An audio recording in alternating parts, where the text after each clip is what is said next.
Welcome to Ardim Tutorial. Halo semuanya, selamat datang di channel Ardim Tutorial. Pada kesempatan kali ini kita akan bahas tips bagaimana cara untuk membayar tagihan GoFood dengan dompet digital Dana. GoFood merupakan salah satu layanan dari aplikasi Gojek berupa layanan pesan antar makanan secara online yang kini menjadi tren di kalangan masyarakat. Lalu, apakah kita bisa melakukan pembayaran layanan GoFood menggunakan dompet digital Dana? Pada dasarnya, GoFood dan Dana merupakan dua aplikasi yang berbeda. GoFood adalah layanan dari aplikasi Gojek, sedangkan Dana adalah aplikasi tersendiri.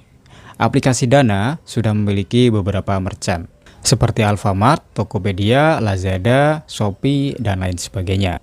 Kita bisa membayar merchant tersebut menggunakan aplikasi Dana atau lewat Dana ya teman-teman. Sedangkan di menu GoFood sebenarnya tidak ada opsi atau pilihan untuk membayar menggunakan akun Dana atau aplikasi Dana. Namun jika kita tidak punya uang tunai, sebenarnya kita masih bisa membayar menggunakan aplikasi Dana atau akun Dana. Nah, di video kali ini saya akan membagikan dua tips bagaimana cara untuk melakukan pembayaran tagihan GoFood menggunakan akun Dana atau aplikasi Dana.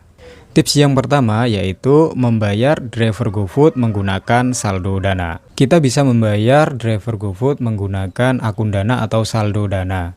Tapi syaratnya, driver tersebut harus mempunyai akun Dana juga. Jadi saat kita pesan GoFood, di metode pembayaran kita pilih opsi bayar cash atau bayar tunai. Sebelum pesanan diantar, kita cek dulu driver dari GoFood, intinya menanyakan kesediaan membayar menggunakan saldo Dana. Jika driver bersedia, maka kita bisa menggunakan cara ini ya teman-teman. Tapi jika driver GoFood tersebut tidak bersedia dibayar menggunakan saldo Dana, maka teman-teman terpaksa harus membayar cash atau membayar secara tunai. Itu adalah tips yang pertama.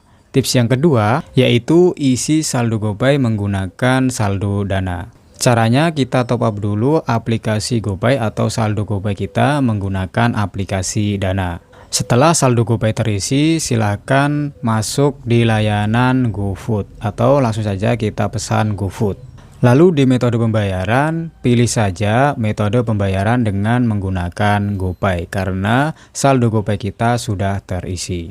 Itu adalah tips yang kedua. Tapi untuk bisa melakukan dua tips tersebut, akun Dana kita harus sudah premium. Artinya sudah terverifikasi KTP ya teman-teman. Yang kedua, saldo Dana kita harus cukup agar kita bisa melakukan top up ke GoPay maupun pengiriman saldo ke akun driver dari GoFood. Dan yang terakhir, driver GoFood harus mempunyai akun Dana jika kita ingin menggunakan tips yang pertama tadi. Secara default sebenarnya tidak ada menu pembayaran GoFood menggunakan Dana. Namun dengan cara-cara tadi kita masih bisa membayar layanan GoFood menggunakan aplikasi Dana atau saldo Dana. Nah, demikian tips yang bisa saya bagikan terkait bagaimana cara untuk membayar tagihan GoFood menggunakan saldo Dana atau aplikasi Dana. Demikian tips yang dapat saya bagikan, semoga bisa bermanfaat dan sampai jumpa di video-video kami selanjutnya.